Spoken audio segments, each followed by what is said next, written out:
Hello, boys and girls. We've been learning so much about the skeletal system and bones.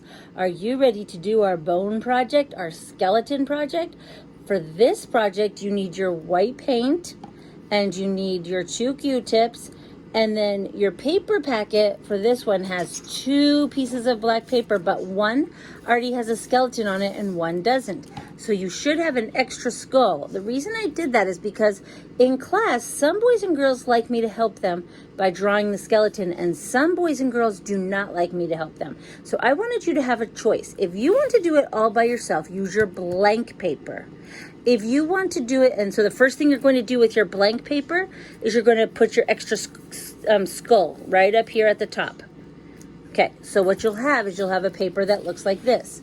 Now, if you want to use the one that already has the skeleton on it, then just sit tight for this first part because I'm going to show everybody else how to draw the skeleton themselves.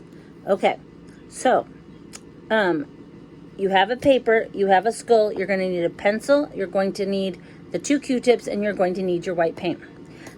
So what you're going to do is you start at the skull, so hopefully you've stuck the skull on already, and then you start, and this is the spine. You draw the spine all the way down, not all the way down to the very bottom, but close to the very bottom. And then you're going to draw the shoulder bones, which I think are, this part is called the collarbone right there. And then you're going to put little circles, and that shows the joint, where the joints are for your shoulder joints. And then you're going to, and I like to do, just for space, I like to make one arm going up, waving. So I'm going to go a line and then a circle. That's your elbow joint. And then a line up and then a circle. Now, truthfully, inside your hand, there are lots of bones. So there's at least like 3 or 4 per section. And they have little bits of cartilage in it. But just because it's kind of, we're going to be looking at it from kind of farther away, it looks like just 5 bones. But really, in real life, there's at least 3 bones for each finger, plus your hand bones. So there's actually quite a lot of bones in there. And then we're going to go to the other arm. And this arm I like to put going down. So I do the top part of the arm and a circle.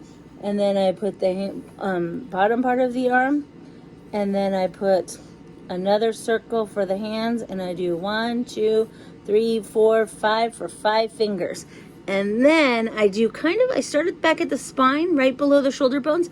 And I kind of write sort of backward ends. And these are your ribs. Now there are more ribs than this, but just for the sake of space, I'm just going to do 3. And then right at the bottom of your spine, I'm going to do 2 big circles, and these represent your hip bones. Then from your hip bones, we have a leg bone going out with a knee joint, and then it goes down, and the feet are the same as the hands. There really are many, many bones in your feet. A lot of bones in your feet.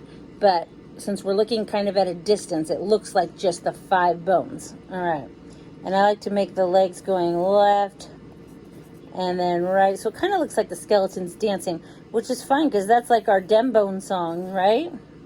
1, 2, 3, 4, 5. Okay, now, everybody who is using the skeleton that's already drawn for you, we're all ready to start together.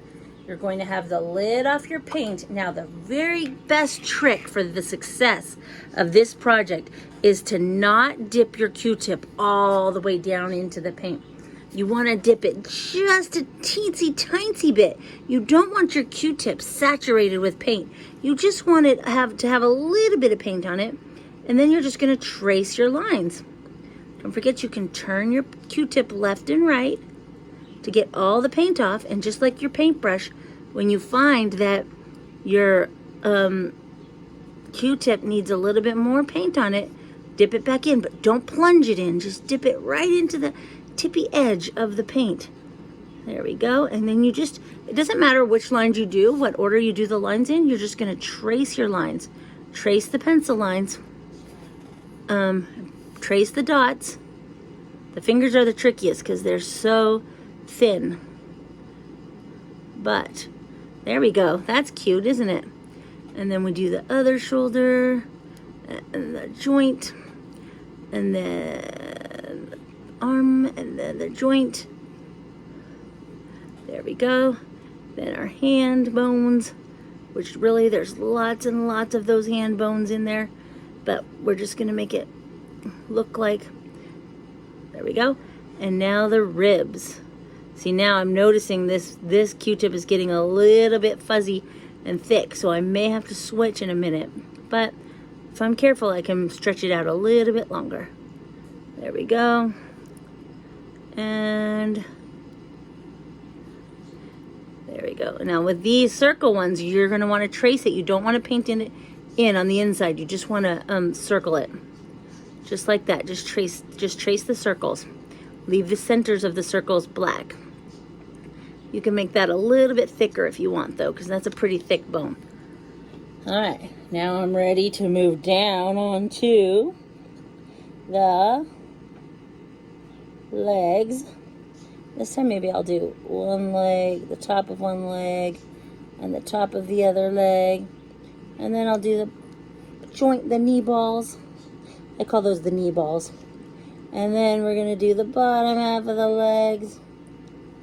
And the bottom half of the legs. I might be able to get through this with one Q-tip. And don't worry if you have to use more than one Q-tip. The feet are going to be tricky. It's okay if they kind of blur together a little bit, because it's hard to get 5. There we go. 1, 2, 3, 4, 5. There we go. I got a tiny little bit of paint right there, but that's okay. My skeleton is done. Now this is a nice medical specimen, but you could also use it as a Halloween decoration. Either way is fine. But it shows that you know what the bones are like inside your body. The bones are what hold you up. Otherwise, you would be a big floppy pile of skin and muscles. I hope you had fun making your skeleton project today.